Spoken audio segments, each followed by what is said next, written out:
Violent visions filled her nights, beheading her brother's wife, murdering a rapist. There were bloody duels with daggers. Power was her only passion. But our guest says she discovered this wasn't her murderous imagination at work. Laurel Phelan says she couldn't shake these horrific images because this Vancouver bookkeeper discovered they were part of her buried past. Go back. Describe the night you stabbed a man in the back. Well, it was very traumatic, to say the least. I felt myself standing in a hallway, very smoky, very musty smell, standing there holding a dagger in my hand, covered in my sleeve, and then jumping out onto a man's back, stabbing him in the back of the heart.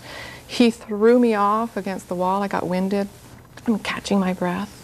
And then he tried to stab my foot, and someone then came running down the hall calling me Gwynnifar, Gwynnifar.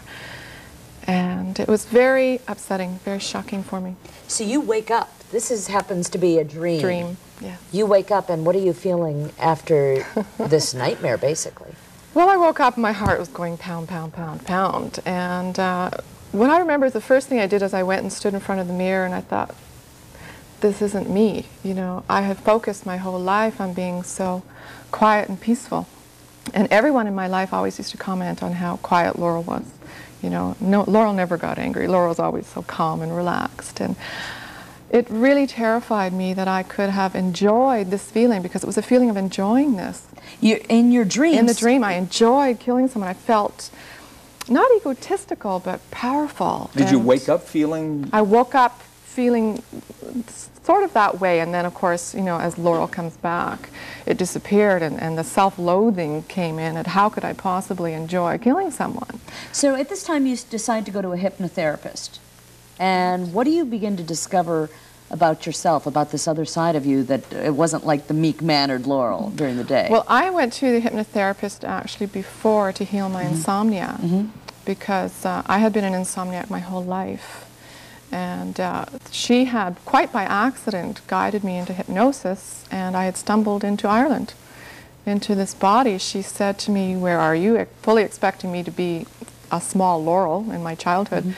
And I looked down and I said, "I'm wearing this long rust-colored dress, and I'm standing in front of about a 10-foot tall Christmas tree, and I'm in Ireland, and my name is Catherine Graham." And it sort of threw her into a bit of a frenzy. Right. She didn't know what to ask me, so she just kept saying, "Well, what's happening, what's happening, what's But happening?" then there was a connection with your father. There was a connection with my father. There was this little man I saw in the corner, and he was very ill. And the hypnotherapist asked me, "Well, who is he?" And I said, "He's my father." And he fell into the fireplace, a huge hearth, and I felt responsible, and I went hysterical. I started screaming, I started crying.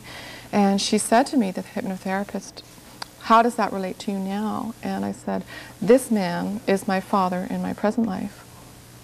So when I was a little girl walking around my whole life now as Laurel, I rarely slept. I didn't sleep more than an hour a night. And I used to walk around my father all the time, checking to see that all the electrical outlets were pulled out, that no cigarettes were down, and that he was safe from fire again. Now, you did this before you knew anything. This is as a child. As a child.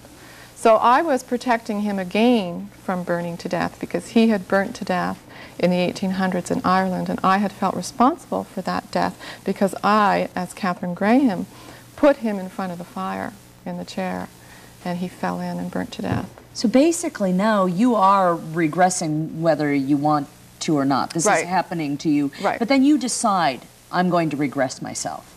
I did after, when it came to having the recurring dreams of Guinevere. I healed the insomnia. Guinevere, are you talking about the Queen of Camelot? Well, she was not a Queen of Camelot. There was no such thing as Camelot. There was no queens and kings in those days. This is the Dark Ages. There were no knights in shining armor. There were no castles. She was born in 482 AD, and it was brutal, it was smelly, it was dirty, and Arthur was a duke, not a king, and she would, you know, she didn't have a title as Duchess, but that's basically what she would have been called today. Because if I'd sit there and I would read about Guinevere, we would romanticize this figure, Very but this is not much. the ugly person that you're having the dreams about. Well, she wasn't ugly. I don't mean I don't mean looks-wise. I mean she was stabbing and messed beheading up. people. she was a little messed up. She had a lot of problems. But you know, I could say I could go and close my eyes and all right, I'm Jackie O in my past life. You know, how You come can't, you get? though, because what happens in hypnotherapy is you are slowing down the oscillations of the brain. You're moving into what's called a theta brain awareness. When you are in that state of brain, you cannot create things. You cannot just make things up. Did you know If it's anything not about there- Guinevere before this? Oh, not anything that anybody else knew. I grew up in Montreal, and there certainly was no, learning about this legend. But I have since done some research just in the last year after writing the story that it seems that it was King Henry II that was responsible for creating the myth.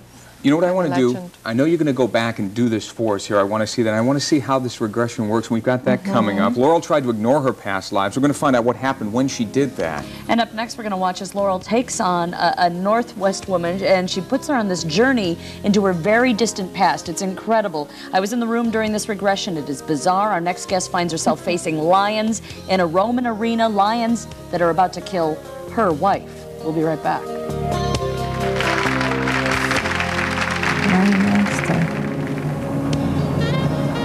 of controlling my life instead of me.